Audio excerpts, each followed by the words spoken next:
nostri lavori dopo la pausa e quindi chiamo al tavolo Oscar De Zorzi con la sua relazione su arti meccaniche a Serravalle, attività, fatti societari, apprendistato e assunzioni di secoli XVI-XVIII.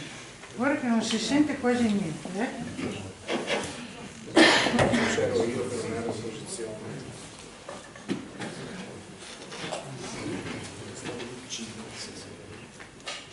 Sentite? Buongiorno a tutti, buongiorno all'assessore alla cultura. non si sente niente. Buongiorno a tutti, Ecco. buongiorno all'assessore alla cultura, buongiorno a tutto il pubblico presente, un particolare saluto al Presidente del Circolo Vittoriese che 2 anni fa mi ha chiesto di intervenire a questo convegno. Io parlo di arti meccaniche che nell'accezione specifica sono quelle attività che richiedono un'applicazione manuale, meccanica appunto, e il cui prodotto è un manufatto di qualsiasi genere. Si contrappongono le cosiddette arti liberali, le quali a loro volta richiedono un'applicazione intellettuale e la cui produzione rigorosamente non materiale è connotata da particolari valori di contenuto. Secondo queste accreditate definizioni, per esteso in generale, le arti meccaniche costituiscono tutte quelle attività che comprendono la realizzazione di un prodotto costruito o trasformato manualmente dall'uomo ed anche quello frutto di macchinari da lui creati. Inoltre, parallelamente, l'offerta di servizi commerciali destinati ai bisogni primari o meno della collettività. Io qui ho illustrato una quindicina di attività volte a Serravalle, riguardo appunto patti societari, contratti di apprendistato, assunzioni. Non è nulla di esaustivo, sono delle note un po' corpose di queste attività presentate quali strumenti propedeutici per eventuali studi mirati sull'economia della città. Andando molto velocemente, tratto di bottari, di calderari, di callegheri, di cappellari. Ecco, di cappellari mi soffermo un attimo perché mi ha incuriosito il cognome di questo titolare di questa attività a Serravalle, dal violino o del violin, famiglia che è presente a Serravalle quantomeno dalla prima metà, dalla metà del Cinquecento con questo cognome, perché una volta i cognomi poi mutavano, se non di generazione, ogni 2 o 3 generazioni. La socia del Circolo Vittoriese Carla Pizzol ne cita uno sul suo libro sui mulini di Della Giustina a Longhere e cita un Bernardin del violin, sasso, sutore. Secondo me pubblica anche il documento, quindi non c'è dubbio che è sutore, cioè il ciabattino. Ma secondo me è un errore di trascrizione del notaio della pergamena originale che aveva fatto, perché essendo testimone questo Bernardin Sasso sutore e subito dopo un altro sutore, probabilmente ha messo il sutore il primo, ma era solamente il secondo. Tant'è che sui registri anagrafici della pieve di Santa Maria Nova e di Sant'Andrea, proprio in quel periodo c'è un Bernardin Sartor del violin che battezza una serie di figli e mi viene da pensare che questo Bernardin del violin Sartor sia il nonno di Bernardin del violin Cappellaro, che assume alcuni apprendisti di cui io riporto gli atti di stesura dell'apprendistato. Tratto poi i folladori, famiglia per eccellenza indebita al follo, follador, sono attestati comunque altre famiglie parte del Cison, dalla zona della Valsana, eccetera, almeno dal 400 in poi, giunti li cito qui a Serravalle. Questa famiglia diventerà parecchio ricca. Matteo e il nipote Giovanni poi faranno anche gli speciali di aromatari di cui vi dirò dopo, e il loro follo sarà oggetto nel giro di 150 anni di una serie di cambi di proprietà. Prima passerà in parte ai Sarmede per finire poi integralmente alla famiglia veronese di Venezia. Ho trovato i vari passaggi dal primo in poi e soprattutto una descrizione particolarizzata del loro follo, che è naturalmente quel bellissimo edificio preindustriale che troviamo a nord del castello di Serravalle, salendo sulla statale a destra, ora proprietà Bottoli. È un documento, quello che vi dicevo adesso, molto particolarizzato, dove viene descritto proprio in maniera particolare il follo con le adiacenze, con tutto quello che aveva.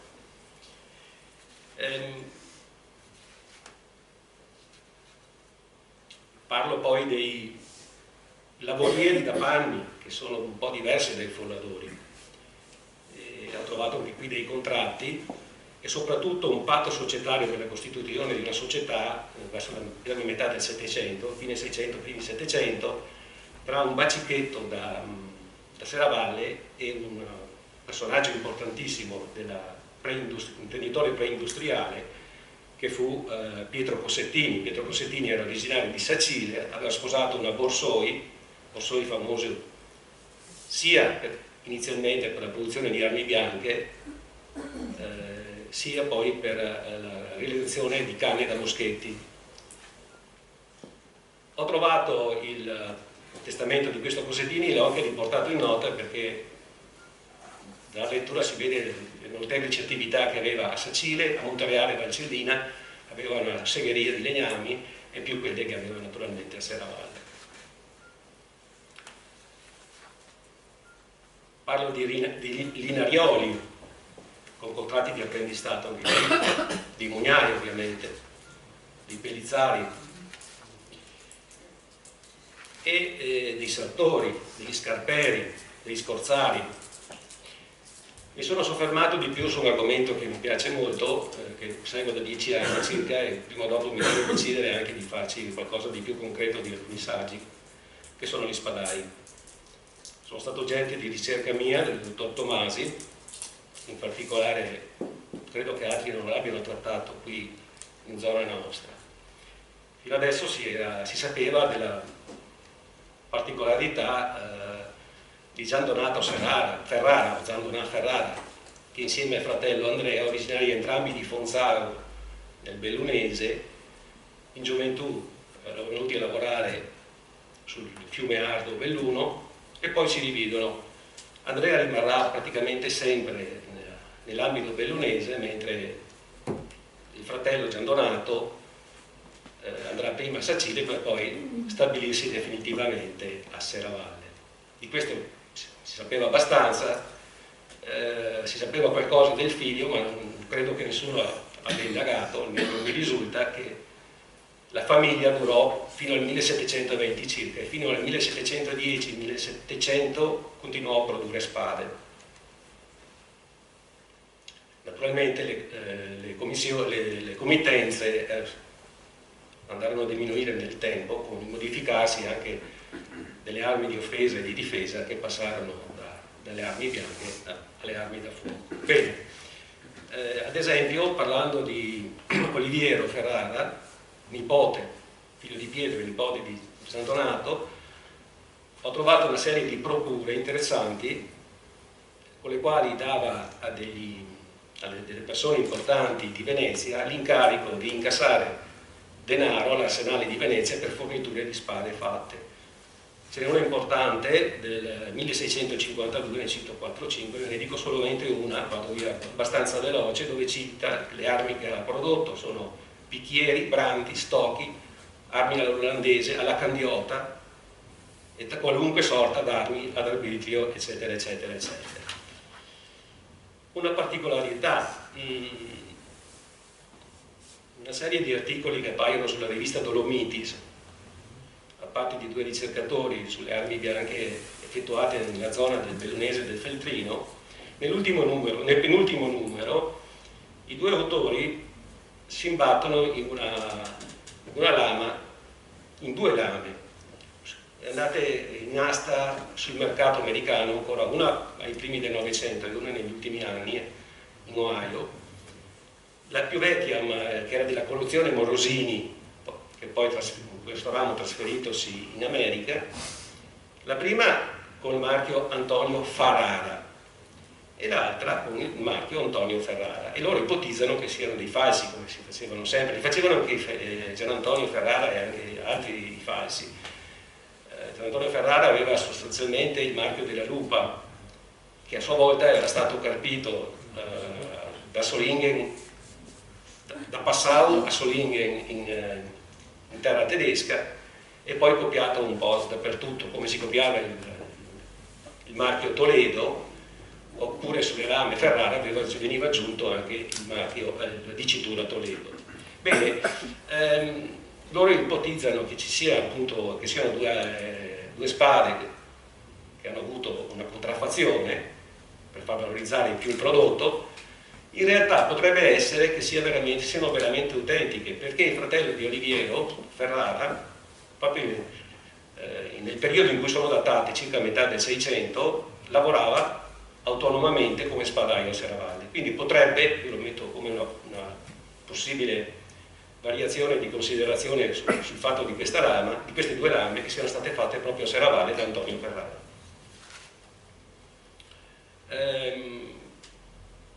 Parlando così di Oliviero, del nipote di Gian Donato Ferrara, ho trovato tra i centinaia di documenti che possiedo, che prima o dopo dirò, come ho detto dovrò farne qualcosa, ho trovato anche un fornitore di carbone della fucina. Sono 2 in realtà, Francesco e il figlio Bartolomeo Colvero, fanno un contratto con Oliviero Ferrara per la fornitura di 100 somme di carbone di legno di faggio. A loro volta questi 2 fornitori si forniscono, permettetemi il bisticcio di parole, da 2 di Castione di Belluno. Quindi il carbone viene realizzato a Castione di Belluno, viene venduto a Francesco e Bartolomeo Colvero da Serravalle, e questi lo danno proprio a Oliviero Ferrara e altri 2 fabbri, Andrea Daneletto e Sebastiano Crucis, 2 fabbri. Andando velocemente avanti, morto Oliviero Ferrara, riporto anche il testamento, l'attività viene presa dal figlio Pietro, che porta ovviamente il nome del nonno, e anche qui siamo verso la fine del 600, 1680, 87, 88, ritrovo alcune procure date ai veneziani per incassare alla Sala di Venezia denari relativi a produzioni eseguite a Serravalle.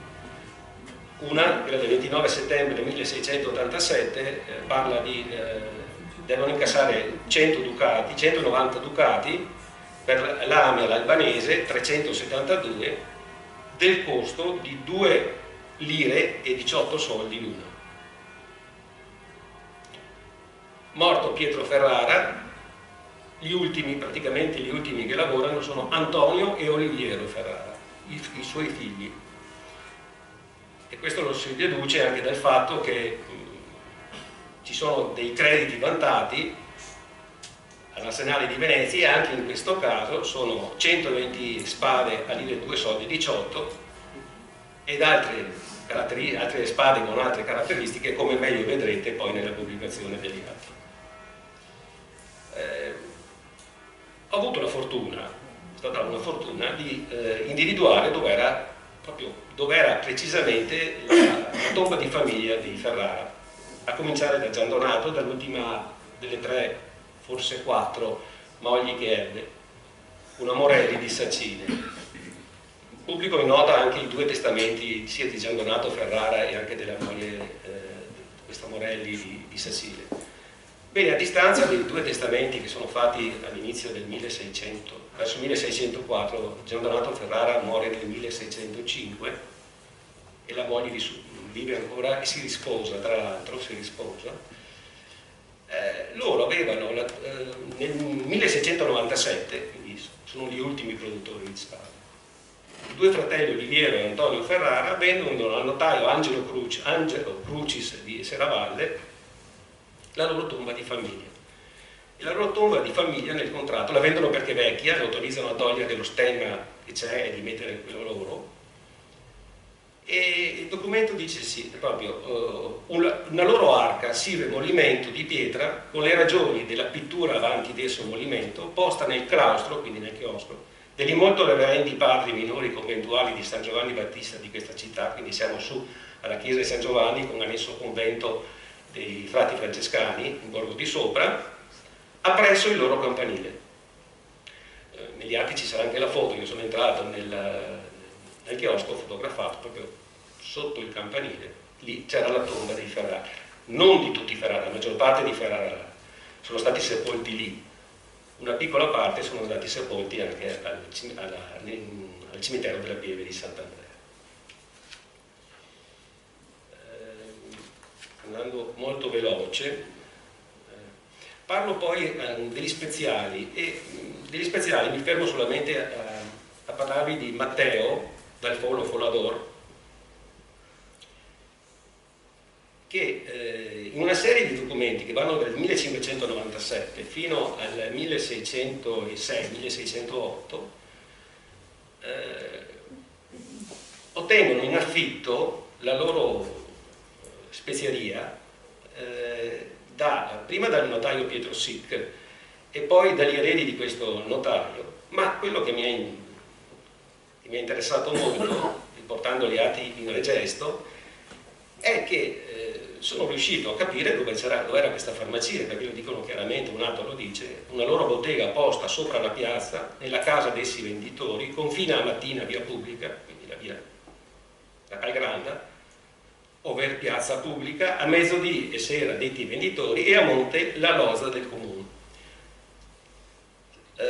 In un altro atto viene specificato addirittura la torre campanaria, quindi la spezieria di Matteo del Fol si trovava, mettendosi in piazza e guardando la torre dell'orologio, il fabbricato appena a sud della torre dell'orologio.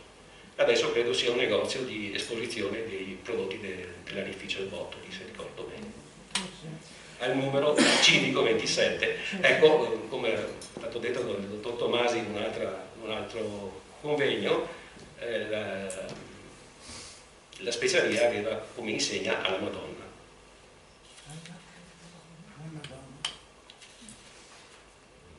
Per finire parlo anche dei tessari. I tessari, una buona parte di tessari a Serravalle sono di origine carnica, i carnielli. Attestazioni ce ne sono, credo anche prima, io dico dal fine 400, primo 500, ma sono convinto che siano arrivati a Serravalle anche prima. E tra l'altro i carnici, secondo un bellissimo libro che ha fatto Furio Bianco, parlando di vari aspetti della carnia, erano veramente dei proventi tessari, anche se lui ne parla verso la metà del 600 in poi. E qui ho trovato dei testamenti.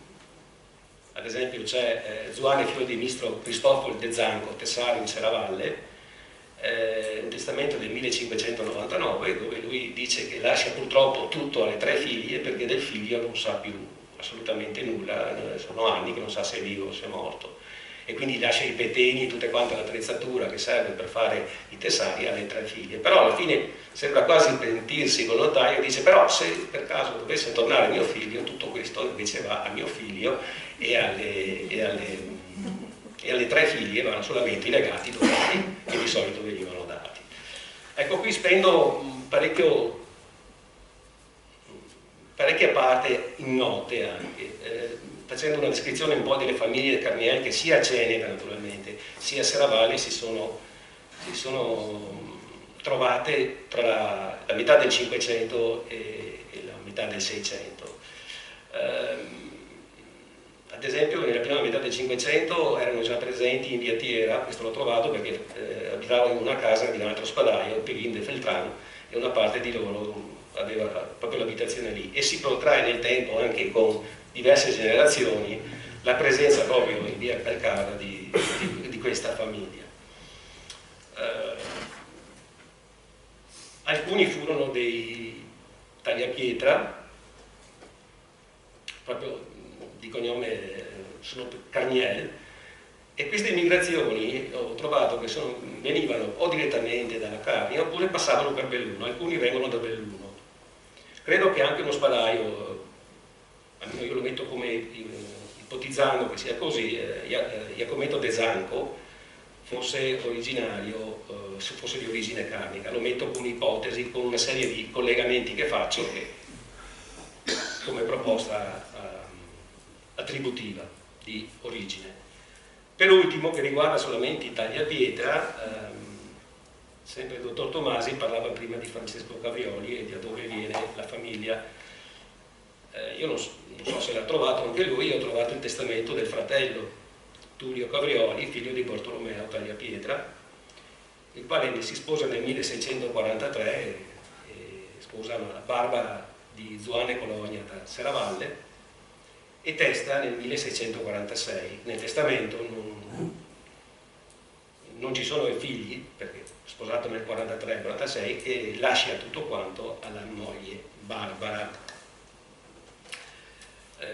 Ci sarà poi una causa legale in cui verrà chiamato in causa, lo stesso un altro bisticcio di parole, Francesco Arnosti da Ceneda, che è un tagliapietra, figlio del noto pittore Silvestro Arnosti da Ceneda. Io velocemente avrei concluso. Grazie.